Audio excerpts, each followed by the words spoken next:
Shalom, perkenalkan nama saya Gilbert Awai. Saya dari Fakultas Teologi dan Sosiologi Kristen dengan program studi Teologi Kristen dari kelas C Teologi dengan NIRIM 2020-29586 akan menjelaskan mengenai seorang tokoh yang bernama Rico Eur, di mana di dalamnya saya akan menjelaskan mengenai latar belakang tokoh dan juga ide dari tokoh, begitu juga tanggapan saya mengenai ide tokoh tersebut.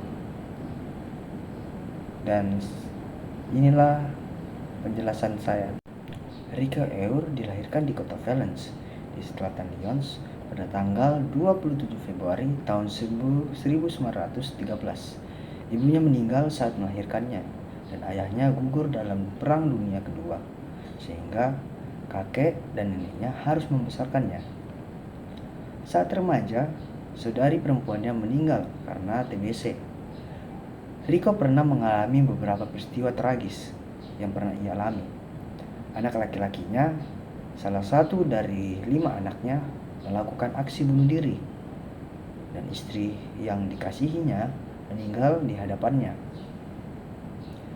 Rico Eur sendiri pernah dijebloskan ke dalam penjara Jerman di tahun 1940 saat Perang Dunia Kedua.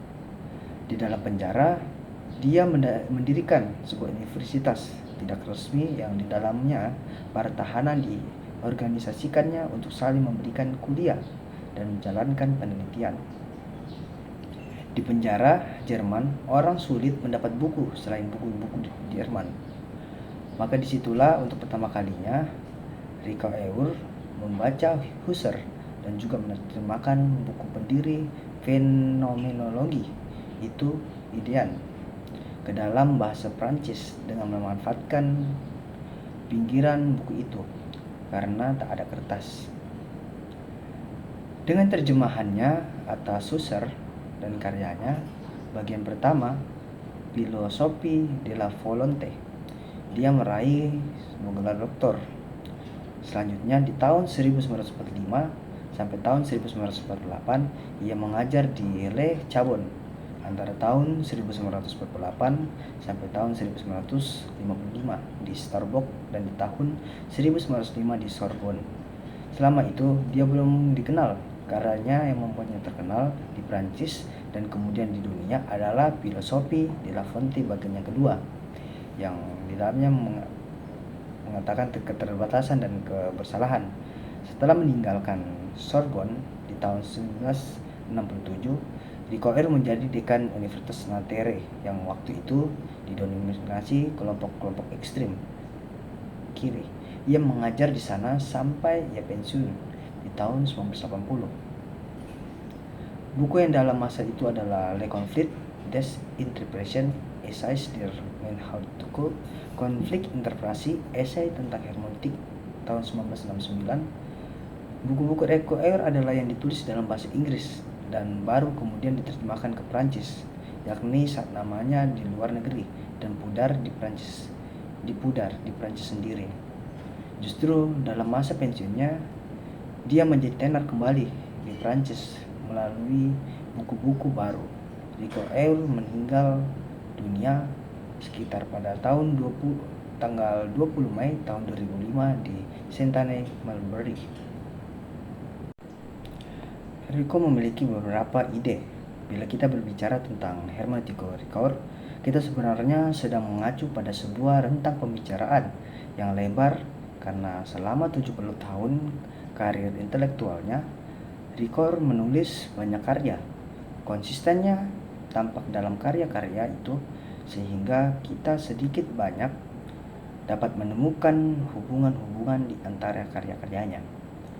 Meski pemikirannya cukup kompleks, kita dapat mengatakan bahwa sejak karya-karya awalnya, Rico Eur menunjukkan minat yang sangat besar terhadap 4 tradisi filsafat barat, yaitu filsafat Descartes, fenomenologi, eksistensi, realisme, dan hermeneutik.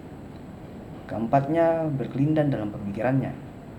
Bila kita membaca teks-teks kuno yang sakral seperti Alkitab atau mitologi Yunani, menurut Ricoeur, kita akan menemukan apa yang ia sebut fenomenologi pengakuan di dalamnya. Simbol-simbol dalam Alkitab misalnya yang dilihatnya sebagai penampakan pengakuan yang diberikan oleh kesadaran religius, yakni kesadaran orang-orang yang mempercayai simbol-simbol itu dan menuliskannya. Lewat interpretasinya, Ricoeur menemukan pengakuan yang muncul dari 3 catatan, yaitu noda, dosa, dan kesalahan.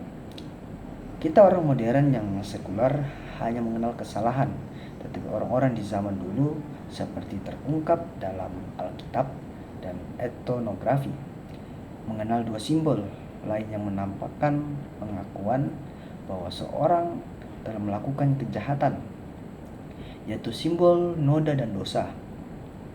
Noda atau kecemaran adalah kesadaran religius atas kontaminasi atau infeksi lewat kontak yang mengakibatkan hilangnya kemuliaan etis seseorang. Apa yang lalu dilakukan oleh Ricoeur menampilkan sekali lagi bagaimana interpretasi dan refleksi bertautan satu sama yang lain. Dari pembacaannya, ia menggolongkan mitos-mitos menjadi 4 tipe, yaitu mitos penciptaan, mitos visi, tragis, eksistensi, mitos kejatuhan manusia, dan mitos jiwa yang terbuang. Tipe pertama, mitos penciptaan, bercerita tidak hanya tentang kejadian dunia, melainkan juga kejadian yang ilahi untuk menjelaskan bahwa yang jahat itu kaos, lebih purba dari dunia, dan segala yang ada sekarang dapat dikembalikan ke kejadian purba itu.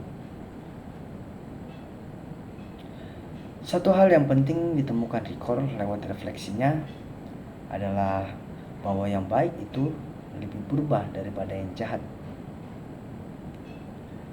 Kejahatan, tulisnya, tidak simetris dengan yang baik. Betapapun radikal kejahatan, ia tidak dapat sama primordialnya dengan kebaikan. Dalam tipe kedua, mitos tentang visi tragis, eksistensi dapat kita temukan dalam drama tragedi Yunani, dalam mitos Prometheus, dan juga di berbagai kebudayaan lain, seperti misalnya dalam kisah Ayub. Tipe ketiga, mitos kejatuhan, adalah mitos antropologis yang dapat kita baca dalam kisah Adam dalam kitab Kejadian.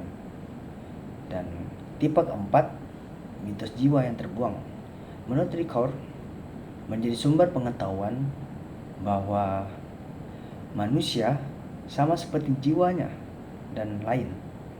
Menurut Ricoeur, hanya mitos inilah yang menemukan jiwa, sementara ketiga tipe lain, termasuk mitos Adamis, tidak. Bila mencermati cara Ricoeur menafsirkan mitos-mitos itu,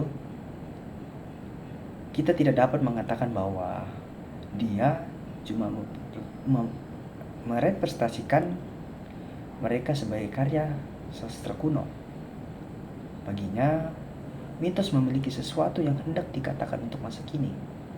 Dalam menafsirkan mitos-mitos itu, Ricoeur memiliki posisi tentang keunggulan mitos Adamis, mitos yang sampai hari ini masih mengajarkan sesuatu kepada umat Kristiani. Posisi itu diakuinya sendiri dan memberi 3 alasan. Yang pertama, iman Kristiani bukanlah mengenai interpretasi kejahatan, hakikatnya, asal-usul, dan tujuannya. Yang kedua, iman Kristiani memerlukan Roh Kudus yang bukan sebuah perintah semena-mena absurd. Dan yang ketiga, keunggulan mitos Adamis bukanlah berarti penyingkiran mitos-mitos lain, melainkan memberi kehidupan baru kepada mereka. Menurut Ricoeur, mitos-mitos saling bertempur dan kemenangan diraih oleh mitos Adamis.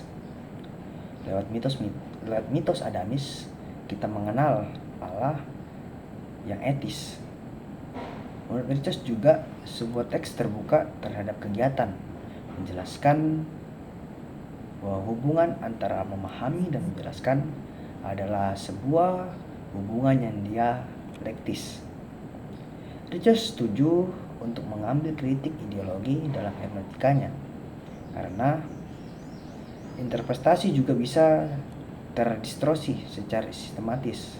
Hubungan dialektis antara memahami dan menjelaskan itu tampak di dalam psikoanalisis.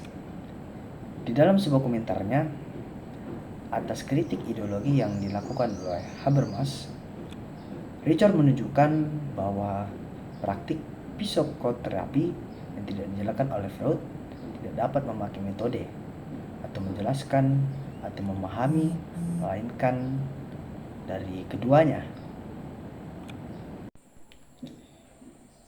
Ricoeur mengatakan bahwa hermeneutik bukan sekedar menginterpretasikan mitos-mitos, melainkan membiarkan mitos-mitos itu berbicara kepada kita untuk masa kini, di masa modern ini.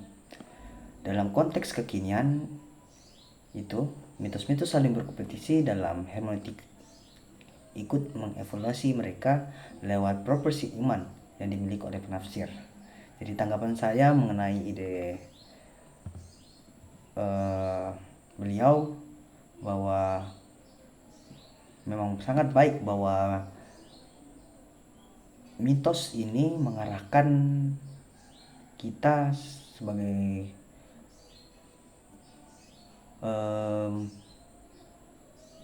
manusia di masa kini untuk tidak hanya menerima mitos dengan langsung kita telan, melainkan kita dapat menafsirkannya untuk kehidupan yang lebih baik lagi, menjadi pengajaran-pengajaran tentang hal kebaikan.